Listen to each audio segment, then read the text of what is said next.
Welcome to. Bimla एक गुस्सैल सास थी। बिमला अपनी बहू को बहुत ही सता कर रखती थी। मेरी सहेली आ रही है, बाहर में बैठाओ। अरे बिमला, तुम अपने छोटे बेटे का शादी कब करवाओगी? बहुत इंतजार है, करवाऊंगी। इस बार अच्छे बहू को लाना जिसके लंबे घने बाल हो। गंजी बहू तो है ही एक, जिसके सरों में अभी तक बाल नहीं आए हैं। हाँ बिमला, तेरे बहू के बेटे को लाना, सुंदर इसके जैसी गंजी उठाकर मत ले आना। रानी दिल की बहुत अच्छी थी, लेकिन अपने गंजेपन की वजह से रानी को बहुत ही जली कटी बातें सुननी पड़ती थी। सास रानी को बहुत कुछ बोलती, इस वजह से वो अपने कमरे में चली जाती। एक बहू, कल इसके लिए जा रही हूँ लड़की देखने। थोड़ा साइड और छुप के रहना, जब नई बहू आएगी तो। हूँ लड़की के बाल बहुत ही लंबे हैं। आपने ये क्या किया? मुझे अभी शादी नहीं करनी है माँ, मैं अभी शादी नहीं करूँगी। बहुत नखरे हो गए हैं ना तेरी। चुपचाप से अपने बालों को अच्छे से बांधो, और लड़के वाले तुम्हें आज देखने के लिए आ रहे, समझी? उनके सामने कुछ उटपटांग हरकतें मत कर देना, चुपचाप से सीधी सादी बैठी रहना, समझी? और हाँ, माथा पे घूंघटा लेकर आना, ठीक है? हाँ माँ। मम्मी, मेरे इतने लंबे बाल मैं संभाल नहीं सकती। मैं इन बालों का क्या करूं? मुझे तो मन कर रहा काट कर फेंक दूं।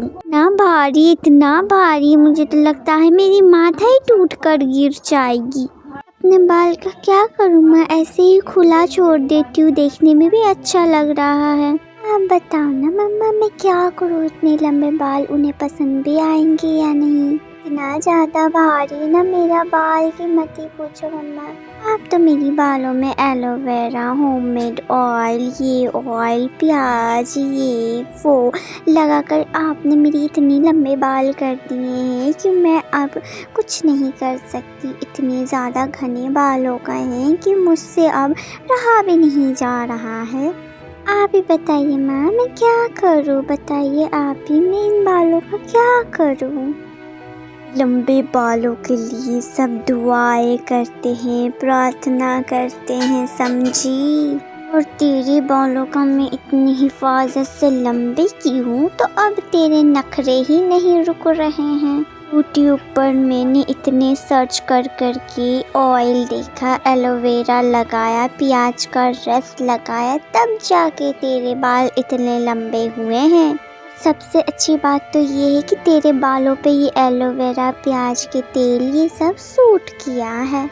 किसी की तो छोटे बाल रहते हैं, प्याज के तेल, ऑयल लगाने से भी बाल लंबे नहीं होते, और तेरे बालों में तो ये सब सूट किया, तो तेरे बाल इतने ज़्यादा लंबे हो गए हैं। एक मैं तेरे बालों में हिफाजत करने में कोई भी कमी नहीं की हूँ। अब तुझे रखना है तो रख, वरना पार्लर खुले हुए हैं, जाकर तू अपने बाल को कटा सकती है। कटा के मेरे सामने मत रोना। हाँ, मैं पहले ही कह देती हूँ तुझे। अब बहुत बातें हो गई, जा जल्दी जाकर तैयार हो। क्या पता तुझे देखने के लिए भी बुलाया जाए, अगर ना बुलाए तो तू ऐसे ही रूम में बैठी रहना। मैं जा रही हूँ, तेरी सास आ रही है तुझे देखने, अपने बेटे को भी लेकर आ रही है साथ। हाँ माँ, आप जाइए, मैं तैयार होकर रूम में बैठ जाती हूँ। ये माँ भी ना अजीब है, बिना मुझसे कुछ पूछे ये लड़का को बुला ली है घर। अच्छा होता अगर वो लोग मेरे बालों को देखकर डर जाते और कहते ना जी ना, हमें ये रिश्ता मंजूर नहीं है, हम लोग नहीं करेंगे शादी। ना अच्छा होता ना अगर वो लोग कहते लड़की तो डायन निकली, इतने लंबे घने बाल है उसके, हम लोग रिश्ता नहीं करने वाले। अरे ऐसा अगर बोल देना तो मजा ही आ जाएगा मुझे तो। काश ऐसा होता, लेकिन क्या ही कर सकते हैं। मैं सिर्फ बोल सकती हूँ, कुछ कर नहीं सकती। एक काम करती हूँ, मैं अपनी एक आँख को छोटी कर लूँगी, एक आँख को बड़ी। अरे वो लोग देखेंगे तो कहेंगे एक आँख छोटी है, एक आँख बड़ी है। मैं लड़की को नहीं पसंद करूँगी, लड़की की शादी नहीं होगी, वहाँ मज़ा ही। ऐसा ही करूँगी। सुबह होते ही लड़के वाले जाते लड़की के घर और बातचीत होती है। फिर लड़की पसंद आ जाती है लड़के को।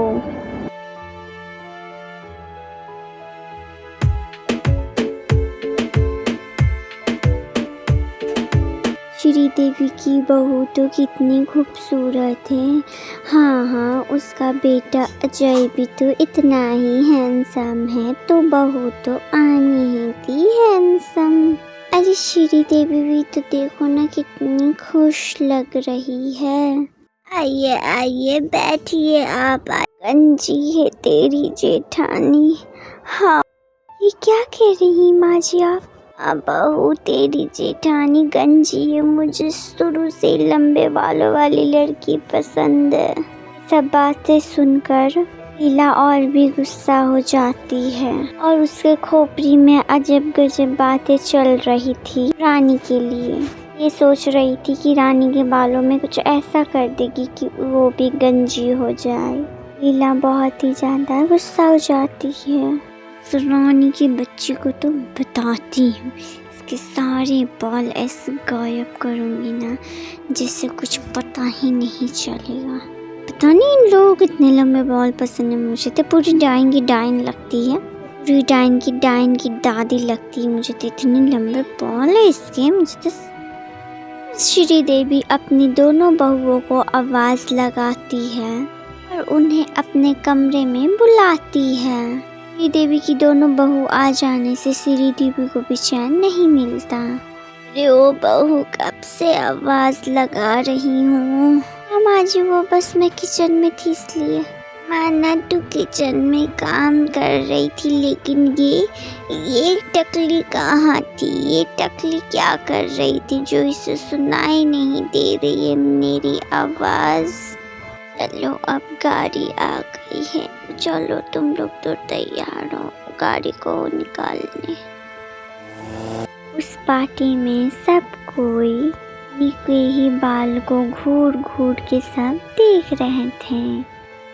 वाह, आपके बाल कितने सिल्की है और कितने जेट ब्लैक है। आप अपने बालों में क्या लगाती हैं? मुझे मन कर रहा है आपके बालों के साथ अपनी कुछ फोटो ले लूं।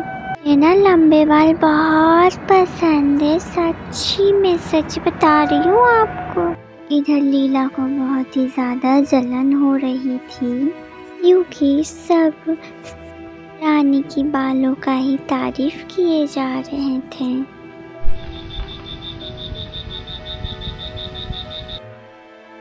बहुत नाम हो रहे थे ना तेरी बालों का, सिल्की बाल है, लंबे बाल है, बहुत खूबसूरत बाल है। रुक, मैं तेरी बाल को ऐसा बैंड बचाऊंगी कि सब कहते रहेंगे अरे तेरे बाल इतने लंबे थे, इतनी सिल्की बाल थे, ये क्या हो गया, ये कैसे हुआ? रुक मैं बताती हूँ। चुपके से जाकर चिंगम चिपका देती है। रानी जैसे ही लेटने के लिए आती है तो उसके बालों में चिपक जाता और वो जोर से चिल्लाने लगती है, माँ जी ये देखिए मेरे बालों में चिंगम चिपक गया है, क्या करूँ माँ जी? तीनों ही एक दूसरे को देखने लगते हैं। ओ बहू टेंशन मत लो, काटनी नहीं पड़ेगी तुम्हें। क्या माँ जी बर्फ? देखना बहू। दोनों ही बहू खुश हो जाती है और लीला परेशान हो जाती है। लीला बहुत ही ज़्यादा परेशान हो जाती है कि लीला का प्लान चौपट हो जाता है, लेकिन फिर भी लीला हार नहीं मानती है। वो फिर दूसरा कोई दिमाग लगाकर रानी को परेशान करने लगती है।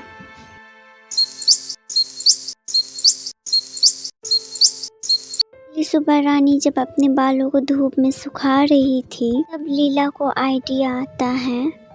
तब वो जाती है तुलसी गाछ के पास दिया जलाने और लीला वही दिया उसके बालों के पास ले जाकर रख देती है।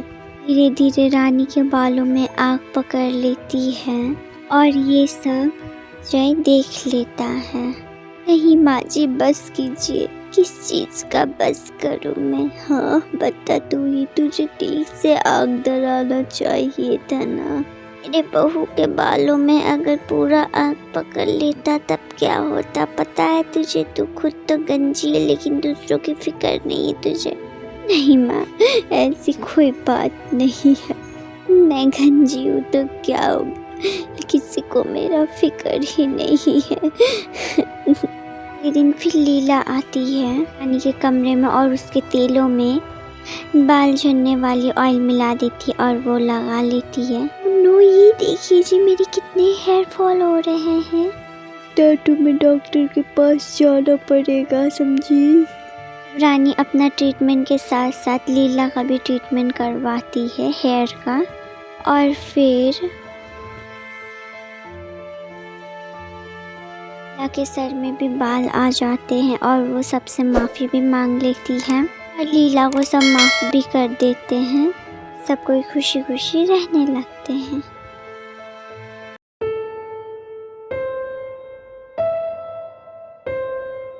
सीजू की एक बहुत बड़ी घर की बेटी थी। उसको सड़कों पे से रखकर उससे भीख मंगाया जाता था। 4 साल की थी तो रोज सड़कों पे खड़ी रहकर सीजू की बहुत ही ज्यादा रो रही थी।